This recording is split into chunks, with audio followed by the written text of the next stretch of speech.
Voilà enfin le grand retour de la saga Star Wars au cinéma, celui que tout le monde attendait depuis la super trilogie Disney, et ça nous avait manqué depuis le génial Star Wars 9. Si vous avez eu envie de vous étouffer 3 ou 4 fois en écoutant cette phrase, c'est normal, la franchise Star Wars ne va pas très bien. Le film de Mandalorian et Grogu arrive donc pour la sauver, mais peut-être de la pire des manières. En même temps, qu'est-ce que ça veut dire à ce stade? On va essayer de comprendre ça ensemble. L'heure est venue. Salut, c'est Geoffrey, on va mettre les choses au clair dès maintenant, je ne suis pas un fan de Star Wars. Dans le sens, je ne suis pas un fanatique de Star Wars. J'ai vu tous les films plusieurs fois, j'ai vu quasiment toutes les séries, j'ai fait quelques jeux vidéo, donc j'aime bien Star Wars. Je prends plaisir à les voir ou les revoir, je trouve cet univers souvent passionnant et excitant, mais jamais je ne me battrai pour dire que tel film est une hérésie, que tel épisode est une honte, que ceux qui l'aiment méritent le bûcher, ou autre jolie chose qu'on a encore récemment lu dans les commentaires d'écran large, quand on a osé redire qu'on ne détestait pas Star Wars 8 par exemple. J'étais donc légèrement perplexe quand j'ai vu tout le monde se toucher sur la série The Mandalorian, comme si c'était la 8e merveille du monde. Moi je trouvais ça amusant et sympathique, comme peut l'être un jeu vidéo où on passe la moitié de son temps à faire des quêtes secondaires, du genre machin a perdu son chien dans une grotte hantée, ou Bidule te donnera une clé si tu vas sauver son neveu qui a été enlevé par des ghouls. Et je trouvais aussi que c'était un coup de génie marketing de garder secret ce fameux Baby Yoda jusqu'à la diffusion, surtout à une époque où tous les gros films et séries cachent de moins en moins de choses. Mais bon, peu importe ce que j'en pense, la série de Mandalorian lancée en 2019 a été un succès phénoménal qui a quasiment sauvé la marque Star Wars. Parce que quelques semaines après, Star Wars 9 sortait au cinéma pour réunir à peu près tout le monde dans la haine. Le film encaissait $1 milliard au box-office, certes, mais entre le développement chaotique, puisqu'ils ont quand même changé de réalisateur et de scénario en cours de route, et l'accueil franchement désastreux, je pense qu'on peut difficilement y voir un succès. The Mandalorian n'était pas juste une série Star Wars, c'était le vaisseau amiral de Disney+, le service de SVOD de Disney lancé en novembre 2019. C'était le premier gros produit disponible, donc c'était le premier argument de vente, et du coup c'était peut-être le sauveur de la licence tout entière. Peut-être qu'avant de découvrir The Mandalorian and Grogu en salle, vous aurez envie de vous faire ou de vous refaire la série plutôt cool sur Disney+.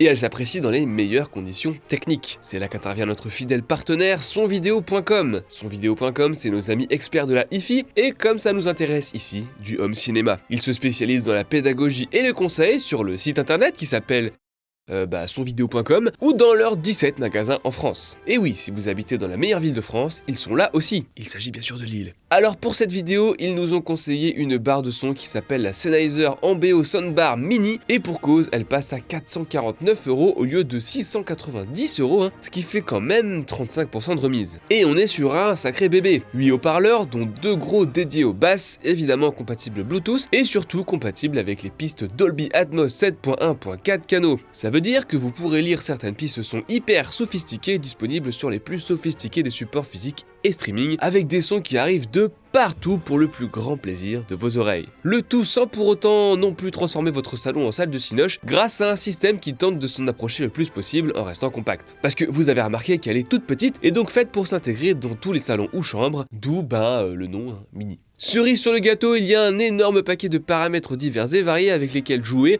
comme un mode voix pour améliorer les dialogues des films, comme ça plus besoin de faire scène d'action, on baisse le son, dialogue, on monte le son, scène d'action, on baisse le son, blablabla. Mais il y a aussi un système d'auto-étalonnage qui s'adapte à l'acoustique de la pièce. Pour en savoir plus, n'hésitez pas à suivre le lien en description pour profiter de la promotion, et aussi aller voir le reste du catalogue de sonvideo.com, il y a du bon matos.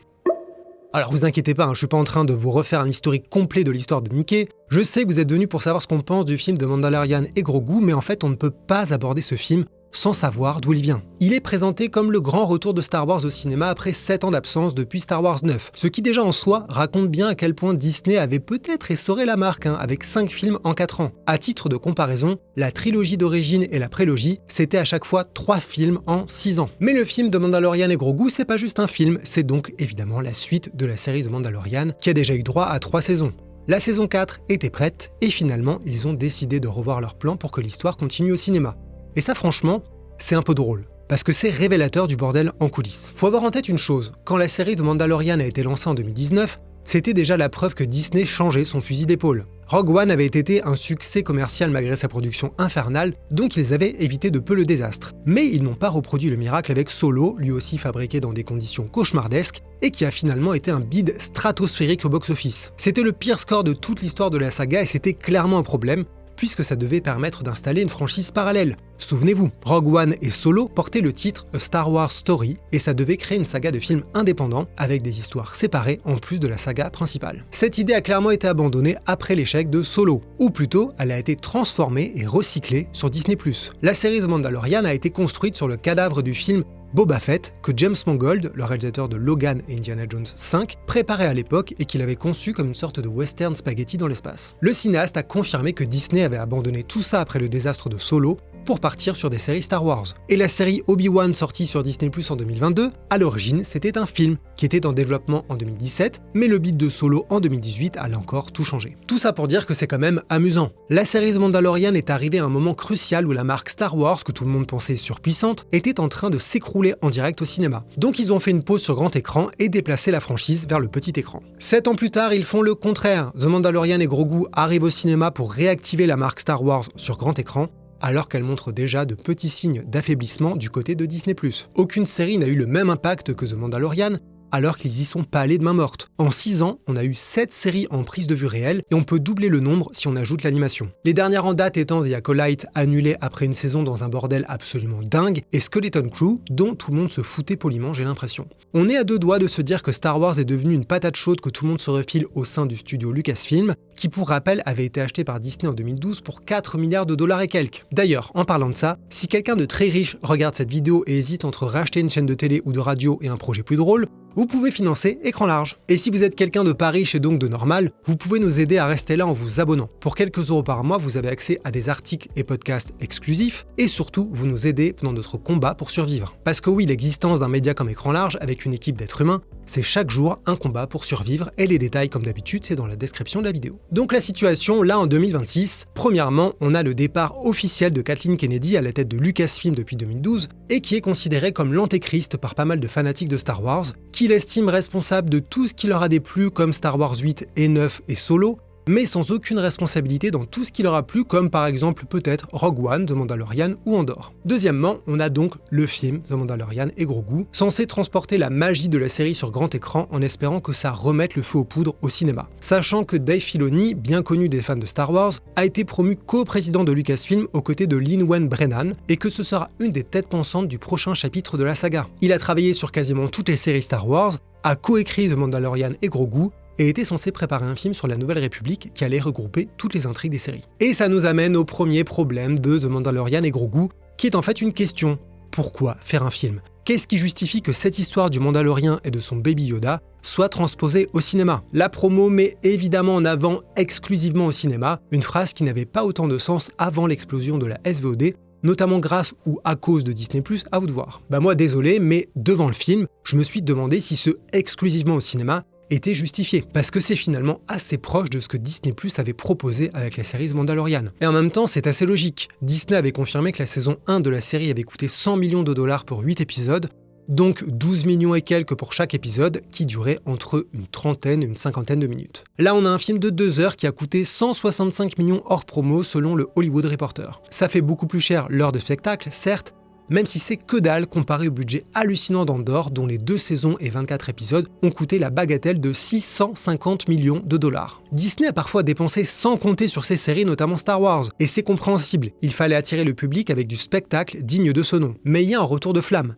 ça a peut-être changé la hiérarchie entre films et séries, ce qui obligerait à aller encore plus loin et dépenser encore plus au cinéma maintenant, ou au contraire à simplement accepter que la frontière entre les deux est encore plus floue. Disney a de toute évidence choisi l'option 2 avec le film The Mandalorian, qui a coûté beaucoup moins cher que les précédents films Star Wars. Selon Forbes, c'était plus de 500 millions de budget pour Star Wars 7 et quasiment autant pour Star Wars 9, 340 millions pour Star Wars 8, près de 300 millions pour Solo, donc avec 165 millions de dollars, The Mandalorian et Grogu ressembleraient presque à un tout petit film, ou en tout cas à un film plus prudent. Résultat, à l'écran, franchement, j'ai rien vu de vraiment beaucoup plus impressionnant que dans la série. Il y a évidemment beaucoup de scènes très spectaculaires, notamment l'intro, qui avait été en grande partie lâchée durant la promo, Et ils ont mis le paquet sur l'action, il y a beaucoup de créatures, beaucoup de bastons, de vaisseaux, de tirs blaster et compagnie. Donc ils ont tout fait pour que ce soit une pure aventure Star Wars qui justifie qu'on aille au cinéma. Alors pourquoi l'effet n'est pas si saisissant? Plusieurs explications, peut-être. Déjà, ils ont utilisé le Stagecraft, leur technologie de décor virtuel, où on met en gros des acteurs dans un studio devant d'immenses écrans figurant ce qu'on veut. Ça avait été mis au point pour la série, ça a été réutilisé un peu partout depuis, donc logique que ce soit là. Évidemment, avec ce genre de technologie, quand c'est bien fait, ça ne se voit pas, donc on n'en parle pas. Et quand ça se voit, du coup, d'un coup, on a l'impression que c'est la preuve que ça ne marche pas, si bien que ça. Donc faut être prudent, mais disons que là,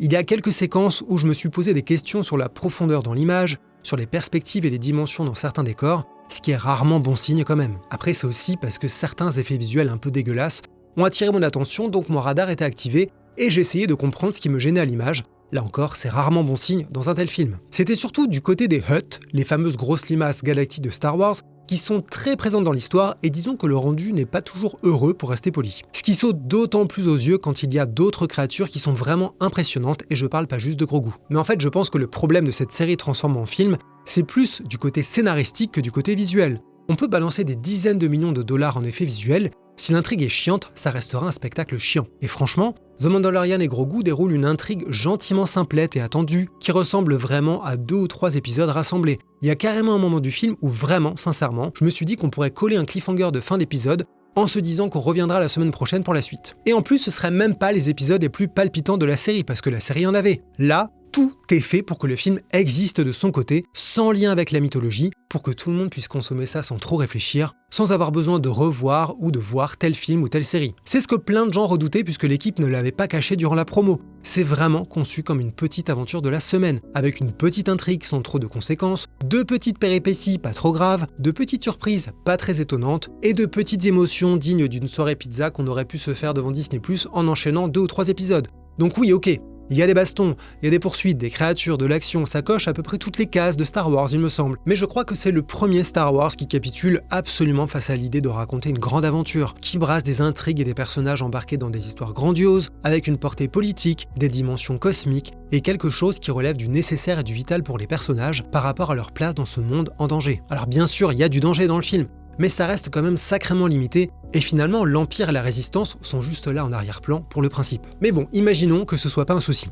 Imaginons que je ne sois pas relou, que je sois quelqu'un de sympa qui peut se contenter d'une petite aventure du Mandalorien et de Baby Yoda. Même là, je vais rester relou parce que quelque chose me gêne. Si le film s'appelle The Mandalorian et Grogu, c'est bien pour raconter leur histoire à tous les deux, en plus de surfer sur la popularité de la bestiole, bien évidemment. À la fin de la saison 3, le Mandalorien adoptait officiellement Grogu, il se trouvait une jolie petite baraque, et il décidait de traquer les anciens impériaux. La scène d'intro du film montre bien qu'ils forment une bonne équipe, sauf que ça n'est jamais vraiment raconté dans le scénario, dans les scènes d'action et dans la mise en scène. La scène d'intro, justement, je trouve qu'elle est amusante. Il y a quelques bonnes idées, la mise en scène de Jon Favreau est solide, même si c'est une énième iconisation facile du Mandalorien, donc c'est ni étonnant ni audacieux. Mais je trouve qu'à aucun moment ça ne tire profit du duo qu'il forme avec Grogu, alors que ça aurait pu donner lieu à des chorégraphies ou des gags visuels amusants vu leur différence de taille, de caractère et de compétences. En fait, c'est simple. Grogu reste une peluche de luxe, parce que le film ne lui donne quasiment rien à faire hormis des blagues, de petits bruits et tout un tas de petites pauses mignonnes. Alors ok, parfois c'est drôle et mignon, mais pourquoi ne pas aller plus loin, même un tout petit peu plus loin?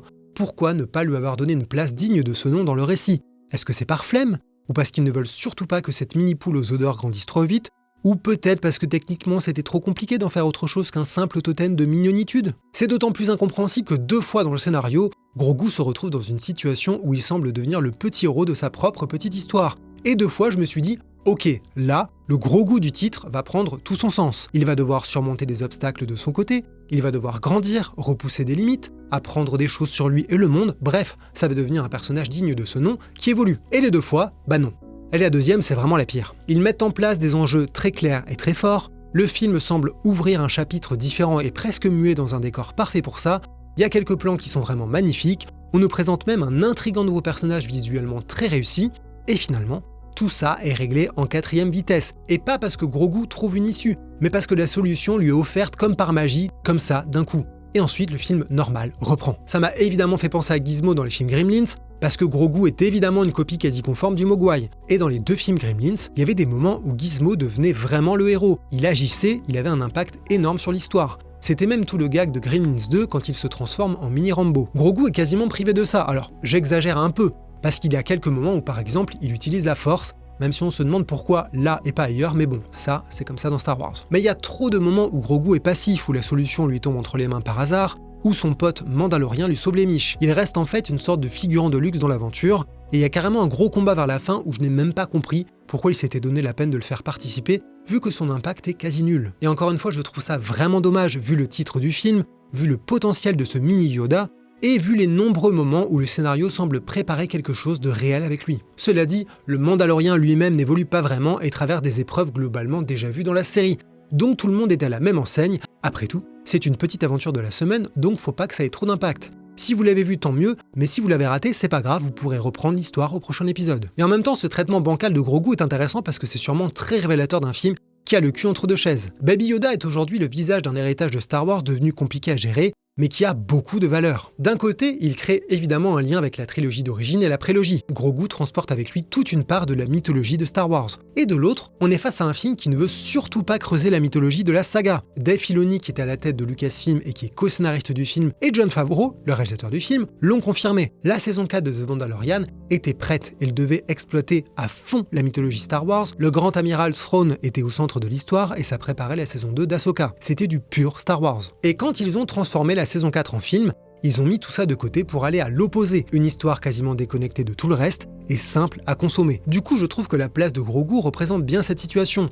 Comme la mythologie Star Wars dans ce film, il est là, posé dans un coin, accroché à l'épaule du héros, pour faire plaisir aux fans, pour quelques clins d'œil sans conséquence, mais quand les choses sérieuses avancent, il reste silencieux en arrière-plan. C'est pas compliqué d'imaginer pourquoi les équipes de Disney et Lucasfilm en sont arrivées là. Ce film ne sort pas nulle part, il est le résultat de plusieurs années de problèmes. La trilogie a forcément été un traumatisme pour tout le monde à tous les étages. Le réveil de la Force était 100% orienté nostalgie tout en essayant d'installer de nouveaux personnages, donc c'était un équilibre compliqué. Les derniers Jedi a tenté des choses et qu'on les aime ou qu'on les déteste, c'était des risques. Et ça a tellement fait débat qu'ils ont rétro-pédalé dans l'ascension de Skywalker. En ramenant Palpatine, la trilogie a en tout cas exploité une chose, la mythologie Star Wars. Disney a également exploité ce filon avec Rogue One et Solo. Tout ça a été pensé pour les fans de Star Wars, qui connaissent les personnages, les histoires, les enjeux, la chronologie des événements. C'était logique, puisque c'était dans la continuité du travail de George Lucas. Mais clairement, ils se sont pris un mur très vite. Alors après, c'est sûr que si la mythologie de Star Wars pour eux, c'est sortir Palpatine de sa tombe et découvrir que sa petite fille est une Jedi qui choisit le nom de Skywalker à la fin, je comprends pourquoi ils ont décidé de partir dans la direction opposée,